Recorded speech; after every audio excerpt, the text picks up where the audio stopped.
அணு சக்தியில் இயங்கும் புதிய நீர்மூழ்கி கப்பலை உருவாக்கிய வடகொரியா. இந்த கப்பலை தயாரிப்பது சாதாரண விஷயம் அல்ல.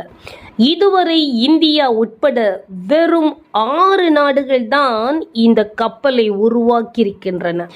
அமெரிக்க கடற்படையின் அட்டாக் நீர்மூழ்கி கப்பல்களின் அளவுக்கு இணையாக இந்த கப்பல் தயாரிக்கப்பட்டிருக்கிறதாம்.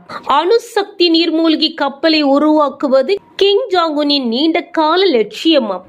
தென் கொரியா சொந்தமாக அணுசக்தி நீர்மூழ்கி கப்பலை தயாரித்துக் கொள்ள அமெரிக்கா அனுமதி அளித்ததால் அவசரமாக இந்த கப்பலை உருவாக்க கிங் உத்தரவிட்டிருக்கிறார். அணுசக்தி நீர்மூழ்கி கப்பலில் போதுமான உணவு இருப்பின் பல ஆண்டுகள் வரை அந்த கப்பலால் மேற்பரப்புக்கு வராமல் நீருக்கு அடியில் இருக்க முடியுமாம்.